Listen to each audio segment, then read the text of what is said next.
ሰላም ቻናል ሽንተታዩ ሰላም ብለናል። ሰበር ዜና ነው ዛሬ ይዘንላችሁ የመጣ ነው። ይህም ምንድነው? የኢትዮጵያ ካፒታል ገበያ ባለስልጣን 5 አዳዲስ አገልግሎት ሰጪዎችን ፈቃድ መስጠቱን ነው። በዚሁም የኢንቨስትመንት ባንኮች ለመጀመሪያ ጊዜ ፈቃድ ተሰጥቷቸዋል። ይህንን ያወቅነው የኢትዮጵያ ካፒታል ገበያ ባለስልጣን የፈቃድ አሰጣጡን ስርዓት ዛሬ አርብ መጋቢት 12 2017 ባካሄደበት ወቅት ነው። ይህን አዲስ ፈቃድ በኢትዮጵያ የኢንቨስትመንት ባንኮች ለመጀመሪያ ጊዜ እንዲጀምር የሚያስችል እንደሆነ ታውቋል። እነዚህም የኢንቨስትመንት ባንኮች የኢትዮጵያ ንግድ ባንክ የሆነው ሲቢኢ ካፒታልስ እና የወጋገን ባንክ የሆነው ወጋገን ካፒታል ኢንቨስትመንት ባንክ ነው። እነዚህ ሁለቱ በተለይ በኢንቨስትመንት ባንክነት እንዲሰሩ የሚያስችላቸውን ፈቃድ በማግኘት የመጀመሪያው የኢትዮጵያ ኢንቨስትመንት ባንኮች ለመሆን ችለዋል። እናም ካፒታል ማርኬት ገበያው በእነዚህ አዳዲስ ፈቃዶችም በአጠቃላይ ፈቃድ የሰጣቸውን የካፒታል ገበያ አገልግሎት ሰጪዎች ቁጥር ከ4 ወደ 9 ከፍ ማድረግ ችሏል። ማለትም በዛሬው ቀን 5 የካፒታል አገልግሎት ሰጪዎችን ፈቃድ ሲሰጥ ከዚህ በፊት የሰጣቸውን 4 ደምሮ 9 ደርሰዋል ማለት ነው። እነዚህ ፈቃድ የሰጣቸው አዳዲስ ድርጅቶች እና የተመደቡበት ምድብ ምንድነው ብለን ከጠየቅን እያንዳንዱን ለማየት ከዚህ በታች እናቀርባለን። አንደኛ የተሰጠው ፈቃድ የሲቢኢ ካፒታል አክሲዮን ማህበር ነው። ይሄም ስራው የኢንቨስትመንት ባንክ አገልግሎት ነው።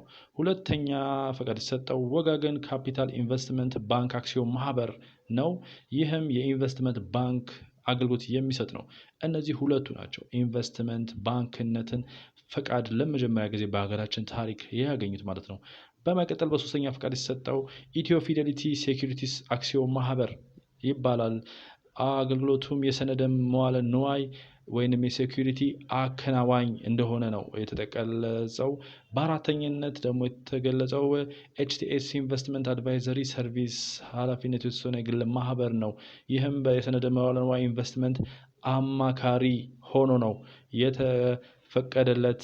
በመጨረሻ በአምስተኛ ላይ የተፈቀደለት ኢኩዌሽን ሴኩሪቲስ ኢንቨስትመንት አማካሪ ኃላፊነቱ የተወሰነ የግል ማህበር ሲሆን ይሄም የካፒታል ሴኩሪቲዎች ኢንቨስትመንት አማካሪ ሆኖ ነው ፈቃዱን ለማግኘት የቻለው። ማለትም ይሄም አምስተኛው ነው እንላለን።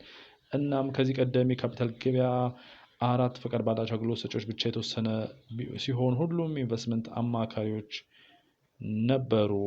ሲቢኢ ካፒታል አክሲዮን ማህበር እና ወጋገን ካፒታል ከላይ እንደገለጽኩላችሁ ኢንቨስትመንት ባንክ ፈቃድ ማግኘታቸው በጣም ትኩረት የሚስብ ነው። ምክንያቱም እነዚህ ተቋማት በባንኮች የተያዙ ሙሉ ለሙሉ ባለቤትነት የተያዙ በመሆኑ ለካፒታል ማርኬቱ ከፍተኛ እድልን ይዘው ይቀርባሉ ተብሎ ይጠበቃል። አጠቃላይ እነዚህ ፈቃዶች የኢትዮጵያ ብሔራዊ ባንክ ለባንኮች በሰጠው የኤስቢቢ 92/2024 መመሪያ ቁጥር መሰረት ባንኮች 100% ድረስ በሚደርስ ድርሻ የኢንቨስትመንት ባንክ ማቋቋም ይችላሉ በሚለው መመሪያ መሰረት ነው እነዚህ ባንኮች የተፈቀደላቸው ማለት ነው።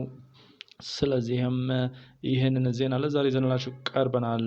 የኢትዮጵያ ካፒታል ገበያ 5 አገልግሎት ሰጪዎች ፈቃድ በይፋ ዛሬ ሰጥተዋል።